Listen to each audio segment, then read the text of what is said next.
Hello Internet, welcome to my channel. I'm ChameleonX, and as I mentioned in my recent community post, things have been kind of crazy for a while, which is why I haven't had any new videos out in a few months. I planned to release one for Halloween, then Thanksgiving, and then Christmas, but they all sort of fell through. Part of my Christmas-related project was an adventure that featured a whole bunch of cold and winter-themed monsters. I, of course, haven't been able to finish that adventure, but I didn't want to end the year with no content at all, so I combined all the monsters I made for that adventure and put them all together into a free PDF. That PDF was linked in the community post, as well as in the description of this video. If you want to check them out, go ahead and click the link. This video is meant to provide a little bit of context about some of the creatures included in that PDF, in case anyone was wondering what they were all about. Don't forget to like and subscribe if you like content like this, and don't hesitate to make requests in the comments if you'd like to see something different. Without further ado, let's get into it. These creatures' first and only appearance, as far as I can tell, was in the 3.5 edition supplement Frostburn, a book all about running adventures that center around cold Arctic environments. The Snow Goblin was, as the name suggests, a race of goblins that are specially adapted to frigid climates. They're described as vaguely frog-like in appearance because of the fleshy sac dangling from their throat. Uniquely, this sac allows snow goblins to make reverberating noises that can be heard for miles, which is how hunting and raiding parties communicate with each other over long distances. They are quite furry, like their bugbear cousins, with their coat changing from brown or black in the summer to snowy white in the winter.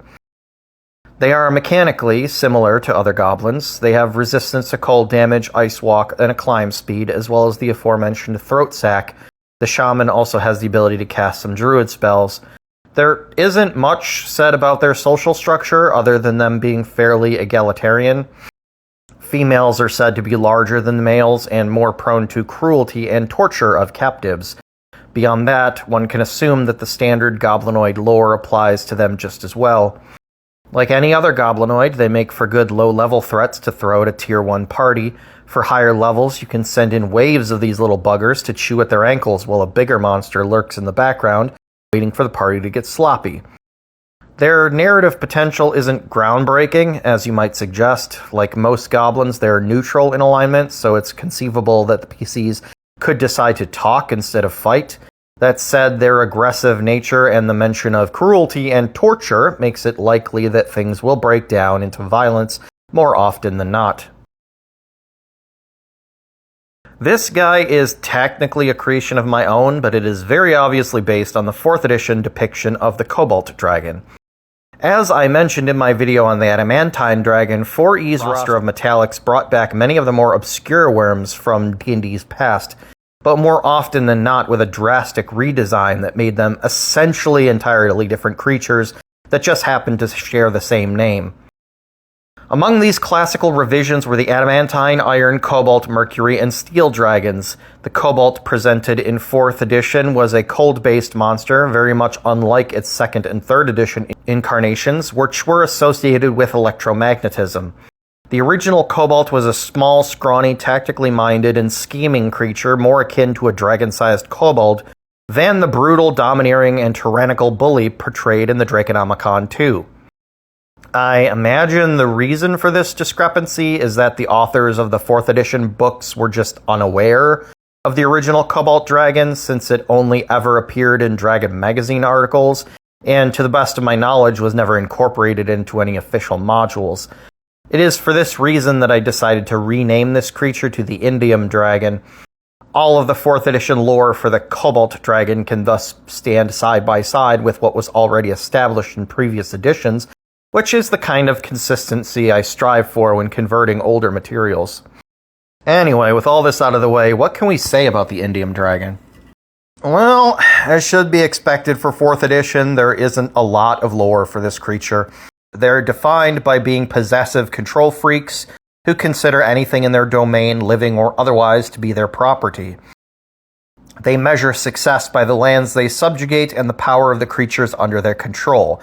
They typically dominate barbaric tribes of savage humanoids like goblins, orcs, minotaurs, and so forth, favoring any individual who is exceptionally strong or talented and culling the weak and useless from the herd. In a way, the creatures living in their domain almost become a part of their treasure hoard, and they will go to great lengths to keep hold of their possessions, as well as to protect them from any harm, whether or not they agree with what the dragon means by protection or harm. They, of course, also collect treasure of the traditional sort, favoring masterwork armor and weapons, especially those with blue or white gems. Being a cold-based creature, they of course prefer to lair in frigid environments like caves, glacial crevasses, and similar remote and inhospitable locations.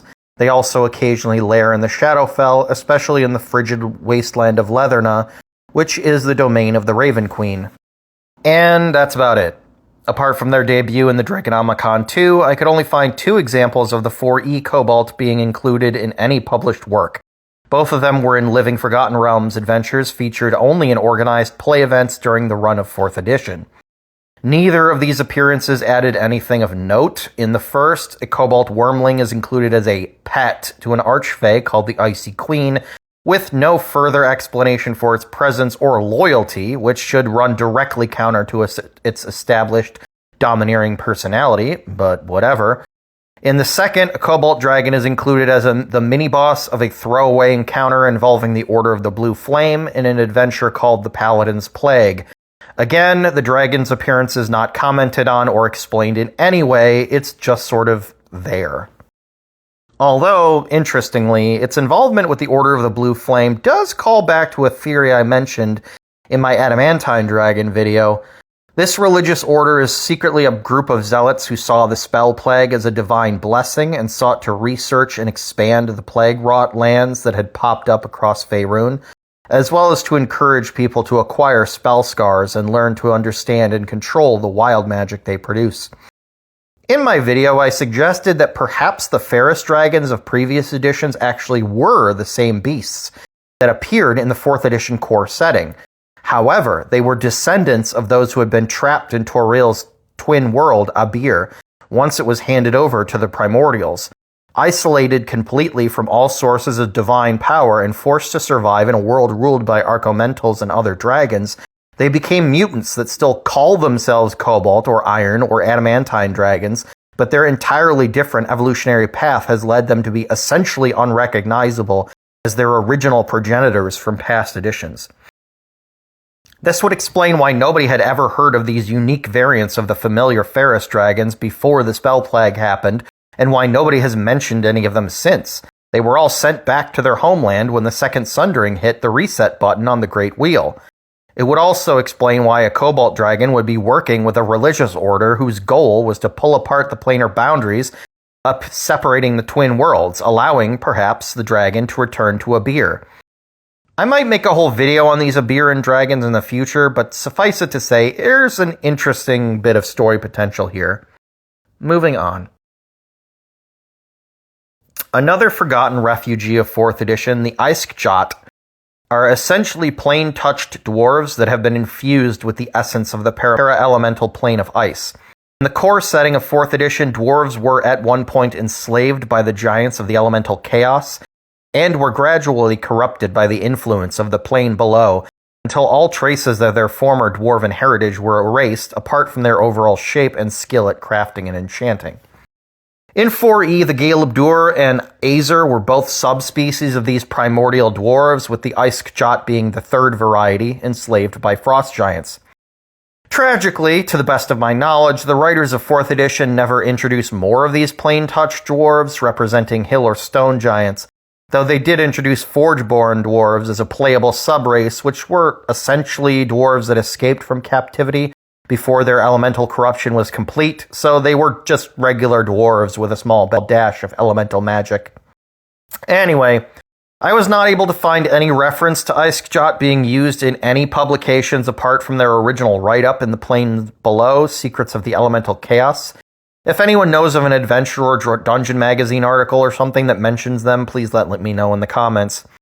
Mechanically, the Eiskjot were immune to being slowed, could resist force movement, including the prone condition, and they had the slide away reaction that let them potentially dodge area attacks thrown at them. They were also all equipped with custom enchanted weapons, which would inflict various mobility denial effects on hit. So I ported these guys over to 5e as directly as possible. The only little snag was the fact that slowed isn't really a codified status condition in this edition, so I had to get a little creative. The Eiskjots ignore any penalty to speed other than grappled or restrained. This gets the basic gist across with just a few extra words. I also allowed the possibility of their magical equipment dropping when they're killed, so the PCs can pick them up and use them. If you'd prefer that not to happen, you can always just say that the bodies poof away, weapons and all. I added these guys in to get more humanoids in the roster. The Firbolg and Goliath are loosely based on the ones presented in Glory of the Giants, with cold-based abilities and spells added in. The Firbolg is a variant of the Primeval Warden that's a ranger instead of a druid, focusing on, of course, cold-based spells. The Rime Ranger is based on the 2024 version of the playable race with Frost's Chill instead of Stone's Endurance, for obvious reasons. I just decided to make it large, since the only real reason the player species is medium is for balance reasons that don't apply to a one-off encounter with a monster/NPC. Naturally, this guy is overall based on the Storm Herald Barbarian, which generates an icy aura while raging. The large size and overall flavor also draws some inspiration from the Giant Barbarian as well. I tried to streamline the mechanics of rage as much as possible so that things don't keep getting repeated in multiple places. Since it isn't likely to appear in more than one encounter, there's no reason not to just blow through rages as much as needed to make an impact. Now, the Genasi Winterborn is interesting in two ways. First, there haven't been any official stat blocks for Genasi in 5th edition, so this would be a first. Second is that there wasn't an Ice Genasi in 4th edition, despite them releasing like a dozen sub-races for them, including other more obscure Genasi like Ash, Magma, and Acid. For that, you have to go back to a 3.5 Dragon Magazine article that introduced para-elemental Genasi, including the Ice ones. Honestly, it wasn't really anything to write home about. The only unique ability it had was the ability to cast Chill Metal, which I did incorporate into this stat block along with a bunch of other cold-themed sorcerer spells. All of its other abilities are core sorcerer features, including metamagic and innate sorcery. Like most of the creatures in this video, these guys also have a legacy going back to 4th edition D&D, where they were called Frost Archons. In the core setting of 4e, the cosmology revolved around the concept of the Dawn War between the deities of the Astral Sea and the primordials of the elemental chaos. Well, in that setting, the Archons were the primordials' answer to the angels created by the deities, intelligent but subservient soldiers that had no will or purpose of their own, and existed only to serve as infantry in the primordial armies.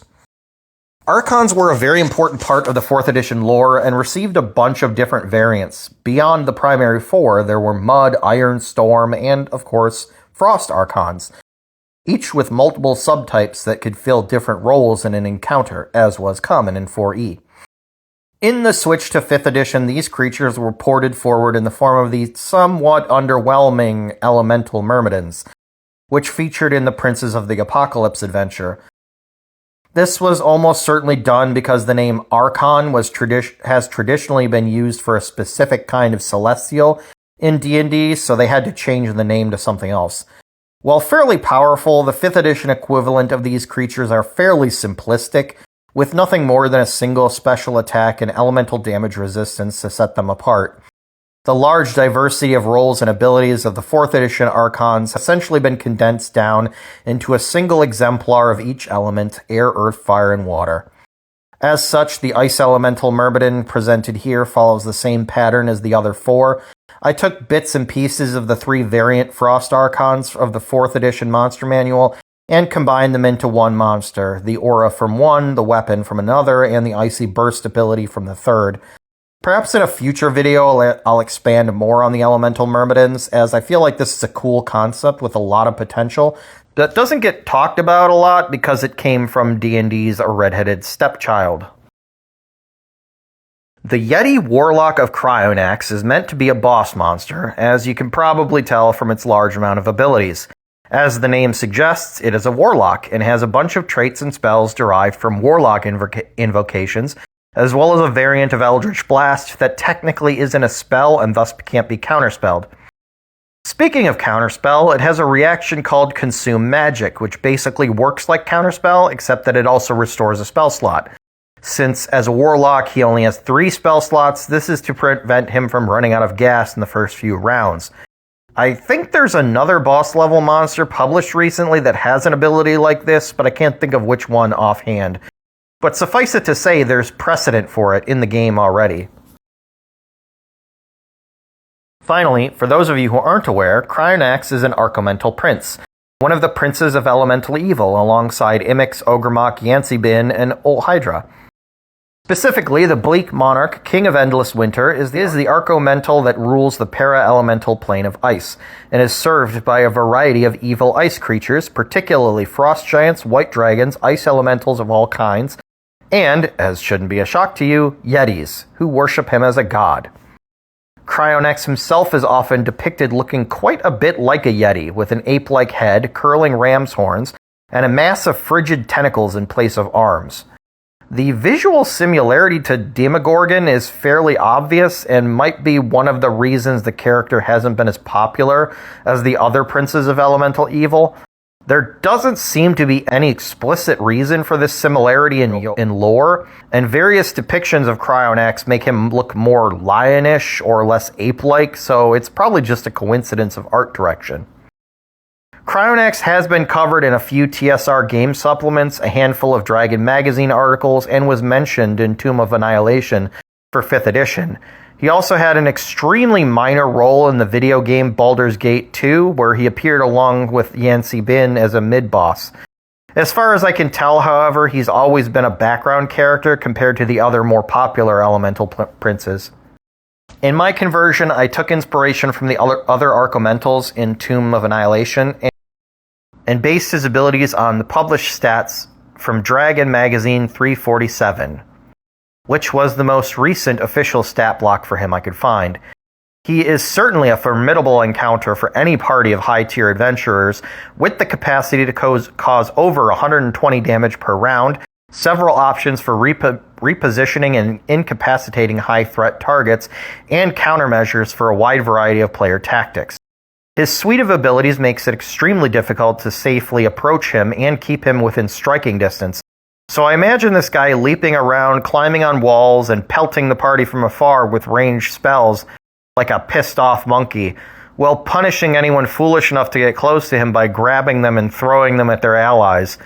He also has the ability to cast Sleet Storm at will as a bonus action, making visibility a constant problem. And I gave him a thematic ability of my own design to basically merge with his own Sleet Storm to teleport across the battlefield before reforming to continue the fight.